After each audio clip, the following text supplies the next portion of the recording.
یو سړی وایي زه د پیغمبر په طریقه کومه نو د پیغمبر طریقه څه ده؟ 11 رکعته. یو سړی وایي زه 100 کومه جایز دي کوئ خو مونځ کوه پهلواني به نه کوې.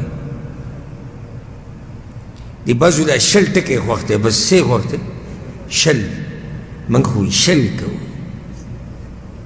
ته په 2 منټه کې 100 رکعته تراویح کوې د تراویح دي که خړاوي دي؟ ته راشه وګوره چې موږ الحمدلله 8 رکعته کوو خو څومره وخت کې چې موږ 8 رکعته تراویح کوو په هغې کې د دوی 8 رکعته لمونځ کېږي.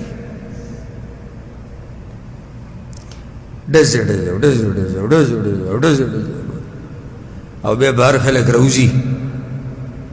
د دې سره د چا کار نشتی چې تلاوت دې واورېدو او که نه په تلاوت پوه شو که نه ویې جړل پکې او که نه خشوع وکړه نو بهر چې راوځي یاره دا مولوي صاحب نن رو نه ابل وي تیز نه او دقه قیسې.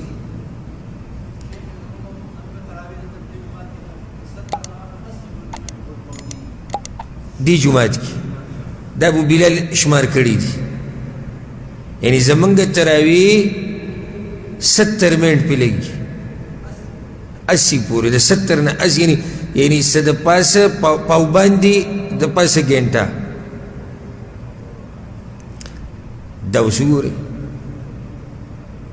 نو چې سړی نښته یو ډزه ډزه ډزه ډزه ډزه ډزه ډزه ډزه او بیا په اخره کې راوځاله او ختم مټیانو ته ډېر خوشحاله هلته خلک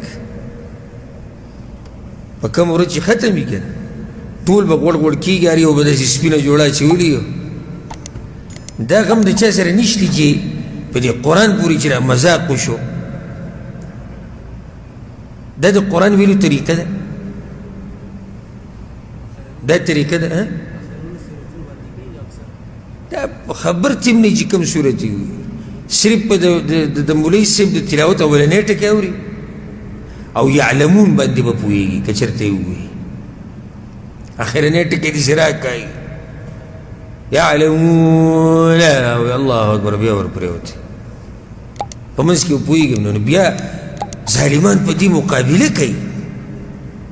انډونیشیا کې ریکارډ جوړ شوی دی 8 منټه دي که 9 منټه دي د ټولو نه غټ ریکارډ هغه د انډونیشیا د مولیانو سره دی هغوی په 8 منټه کې 100 رکعته تراویح کړي دي.